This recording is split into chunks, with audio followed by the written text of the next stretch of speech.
this is Dr. Brian Kravitz from Berkeley, California. Individual human thinking, invisible, the ultimate personal space. We could not imagine our existence without this private process. Yet, taking the solitude of thought to its absolute extreme, we encounter the world of the schizophrenic, whose internal mental world expands to encompass and suppress all that is outside, all that is, in fact, reality. Webster's dictionary describes schizophrenia as a psychosis marked by withdrawn, bizarre, and delusional behavior, and both emotional and intellectual deterioration. In our work at the California Institute for the Study and Treatment of the Psychoses, we've seen an enormous range of behavioral symptoms, but in the battle to reach out and heal, the most feared enemy is total withdrawal, an uncooperative attitude which all too often closes the patient off from us forever. This film will document a new therapeutic approach developed by our team at CISTP to directly attack this frightening aspect of schizophrenia through a technique which actually allows the patient to externalize his internal dialogue in a creative, liberating way. Through the technique we call auto-imaging, and with the new technology of the video camera, we have seen some extraordinary breakthroughs. The San Francisco Bay Area, forever a magnet for dreamers, idealists, and a catalyst for social change, but like many modern urban centers, it has seen the release of formerly institutionalized mental patients onto its city streets. The community of Berkeley, California, though, with its history of violent protest and its somewhat head-in-the-sand approach to the realities of American life, has adjusted itself rather easily to the phenomenon.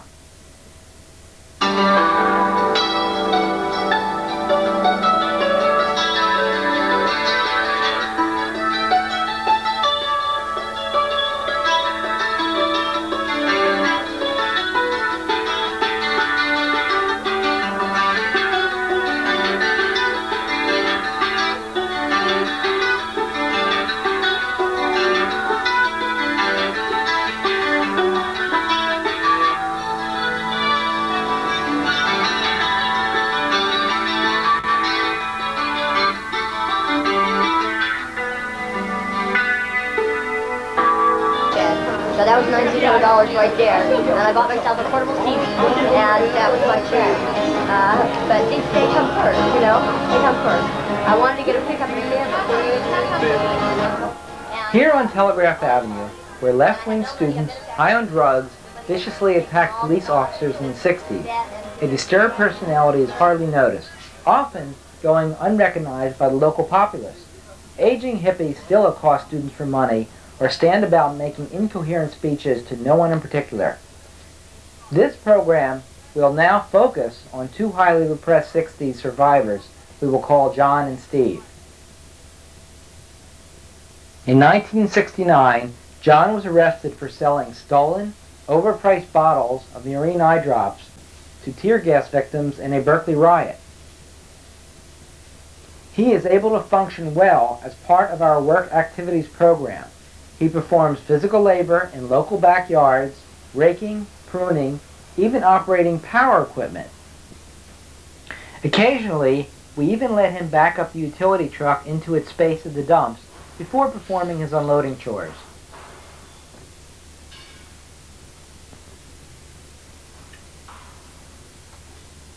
Steve, who spent most of his time in a small camper practicing his saxophone, is seen here in remarkable footage shot during the 1989 earthquake.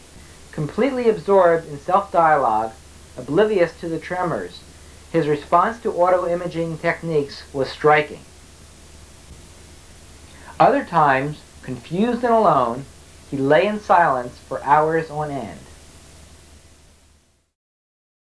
Nevertheless, Steve sometimes made his way into the Berkeley hills to pull weeds for long periods of time in a poignant attempt to remove the thoughts and feelings which must assail him from within. This behavior of stubbornly trying to weed this enormous hillside is also curiously reminiscent of his old activist desires to uproot, as it were, the very fabric of American social values. Now, the auto-imaging technique we developed is really quite simple. Using a secretly installed video camera connected to a videotape recorder, one of the channels on the patient's personal TV was made to reveal a live close-up shot of the patient himself. The sudden appearance of the patient to himself on TV caused a whole range of responses. There were several TVs that were totally destroyed. Some subjects learned to avoid the offending channel. But if they stayed on it, even screaming and crying out in anguish was considered progress, since it was some kind of emotional response. Eventually, some individuals, like John, actually began to speak. Don't look at me. Stop staring at me. With Steve, behavior we observed was rather different from that of John.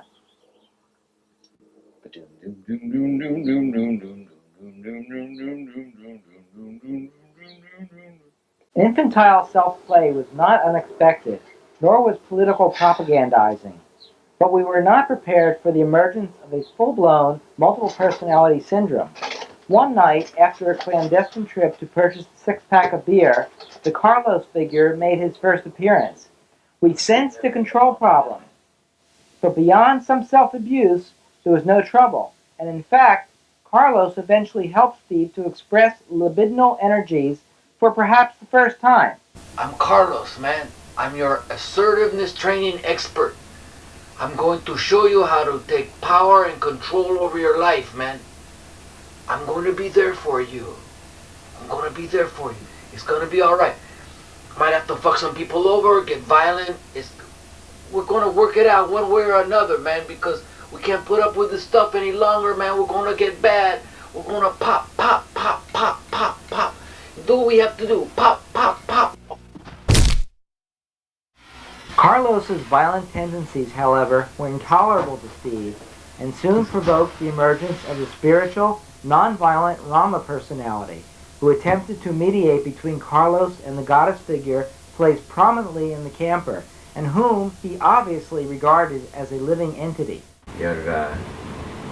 Isn't it good that he came by to, that was Carlos, he came by to let us know these things. He's standing behind us all the way, 100%.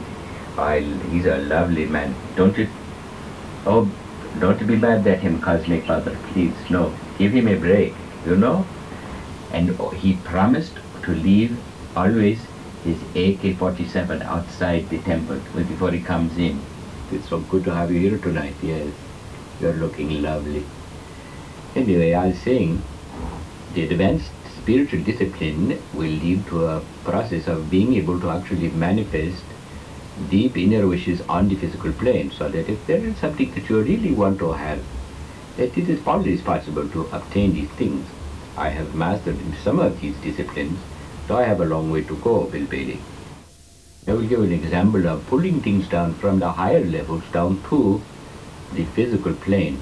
Hari Krishna, Hari Weinberg, Om Hari Weinberg, Hari Weinberg, Hari Weinberg, Weinberg, Hari Hari. Okay, we're getting the vibration. I can feel it now. We're bringing something down to the material plane. Here it comes. I can feel that this thing is coming slowly. He's floating down the river of life. I don't know what it is. Oh, look at what this is. It appears to be an image of the plum wine from Japan. I like this. Should we obtain this on the physical plane? If you want to do that, then you have to reach out and grab it, pull it into the spiritual center of your everything is everything.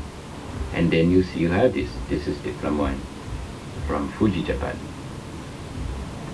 Very rare ability to be able to do this, and now for the first time on TV you can see this for only $19.99. No, listen, I wouldn't charge you a penny. This one's on me. What were we talking about?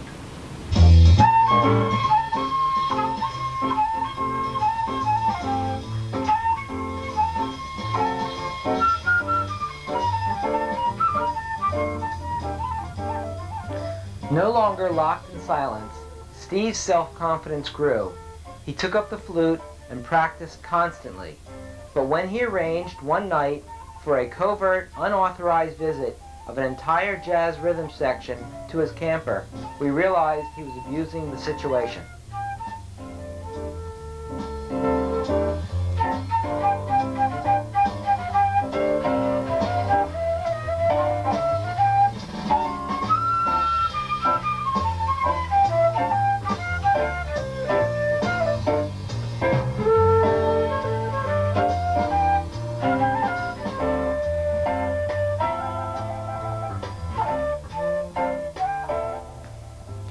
Reluctantly, the staff and I agreed to restrict Steve to the camper, for now, on a 24-hour basis. Now, what of John? Let's take a look at his development. In his darkened room, John used auto-imaging to shake off his deep depression, but with one pathological delusion. He thought he was the President of the United States. All right, we blew it. We blew it. Get off my back, I want to go hunting. I can make a mistake. Noriega's made mistake after mistake after mistake. So, for you to examine my motives for wanting to, take a few days before I tell all you nice people here and to tell the American people what's really going on. So you've got to give me, as chief executive, is that right, Larry? Between these delusional episodes, John improvised several little songs. This one seems to speak to the ongoing paranoia of this Jewish man for our friends, the German people. They say that German kids never grow up till over 30. They never say much at all. Don't ever believe when they say German kids are dirty. They just got some history to work off, that's all. They're just like you and me. They have a certain lack of sense of history. But you don't have to be like him, and I don't have to be like she. Just as long as I preserve my dignity. Despite paranoid episodes and delusions of grandeur, John continued to function quite well. One day, we allowed him to drive the truck on a public thoroughfare to a local store. Disassociated, yes. Unintelligible, perhaps. But John's good spirits were infectious. Quite often there's something, a little battery or something to be picked up, and just because the president, is busy with affairs of state doesn't mean he can't be, busy with affairs of electronics. That way, when I meet Lech Walesa, we'll have more to talk about. Alkaline versus regular carbon batteries. We need topics to discuss. We need to increase dialogue, both between the East and the West, and conversely between the West and the East. It's important for a two-way discussion to occur, so that when we go home to our wives, well, for example, like Barbara, there can be sympathy and empathy, symphony with almonds and toffee bits, whatever kind of chocolate you like, it'll be there. The important ones are pretty good. I'd say opening up trade barriers to the Swiss is the most important agenda. We're bringing in more chocolate now. God, just take a look at these figures. I brought some stats here. You want to see some stats on chocolate imports in the United States? It says 2.3 tons in 78, 2.20 tons in 80. What happened? We cut off chocolate trade to the Swiss. We were just dribbling the stuff in. We would allow a few cans of Hershey syrup in it at one time to time, but yeah. Now look, 0.19 tons. This has got to stop. We have to let the American people know there is a war on chocolate. I'll be back. I got to go get some batteries for Barbara. After completing his period of isolation, Steve rejoined the residency program for recovering schizophrenics in the Institute's main building. He spent all of his time at the piano, and a new Jewish personality we call Morris now insisted on being auto-imaged. Digging into his cultural roots during the Seder holiday, Morris's political self-hatred nevertheless revealed itself at every turn. Seder, Seder. Seder, you with the blood on your door. God helped you get out of Egypt a long time ago. So what you hitting the Palestinians in the head with a billy club for? Seder, you with the bombs on your plane. You've been out strafing the Lebanese again, and your prime minister looks like some kind of mafioso wise guy. Seder, you used to be so profound. That was before you had all those F-16s around. Now you're selling weapons to the death squads all over town. Seder, I know you're nervous these days. I know you're going through some kind of historical phase. But don't 5,000 years of compassion and justice rooted in the Judaic tradition provide any buffer against the fascist tendencies inherent in patriarchal nationalism at all? Won't you take this advice I hand you like your mother? Or are you not seeing things too clear? Do you think the Holocaust happened just last year? Is this all left-wing stuff going in one ear and out the other?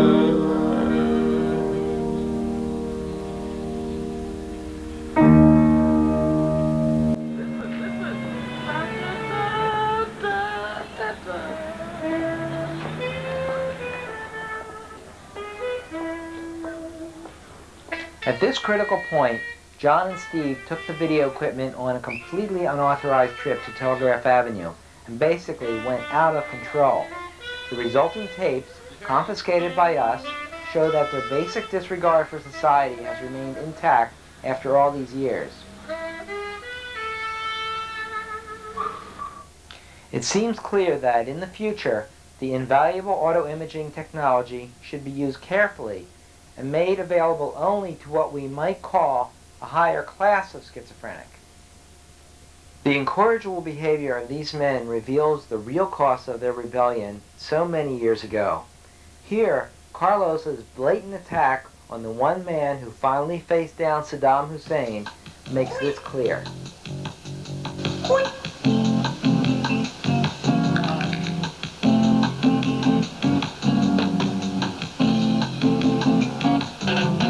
Education president is down in his office. He wished his wife was kicked into office. He thinks he'll just nuke Managua, and then he goes, ah. When George Bush lies, he lies incumbent. His lies fly like a Latin rumba, and Contra 8 passes, and redneck fascists go, oh, but they passed it so smoothly. Then Contra Patrol stuck their bayonets through me. How long will rapists and oligarchs rule me? Are those gringo Marines on the beach? Well, my Uzi's still within reach. He sounds just like a valley girl. For his shopping mall, he used the third world. He sleeps with Noriega, and Marcos wakes up and goes, ah. Why can't we get past this race war? We like your French fries and baseball. What is this gun in my face for? When our people have made a few gains, your boys come and stomp out our brains. We talk and pay still and old and vicious. This George Bush cream puffs is not so delicious. One bite of this toxic will shock you and then you go.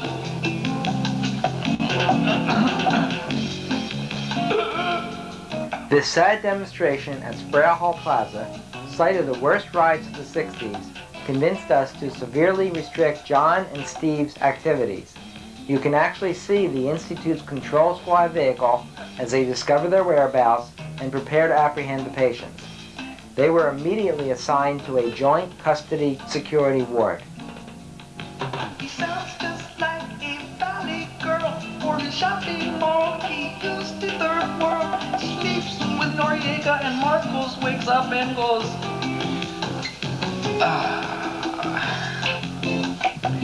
They keep killing me, but he just doesn't see. No, I'm not on TV with David Berkeley. Ow! I'm over the hill, out of sight from George Will. Like Waldheim's Brigade, the memories stay. Oink, oink, oink, oink, oink.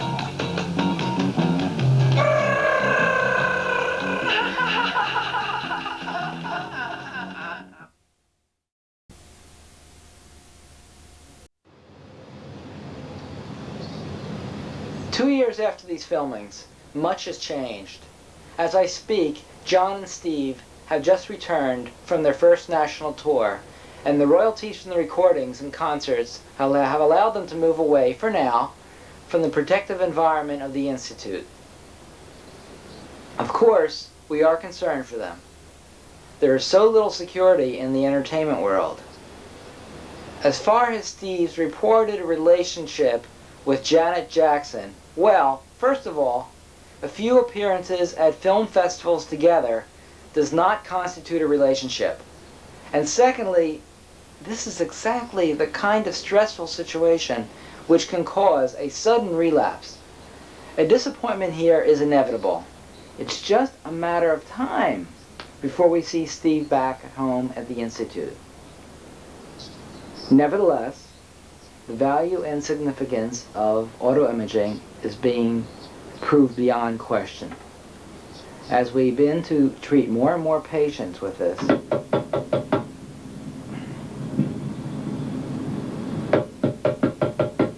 Kravitz? go away! Answer me.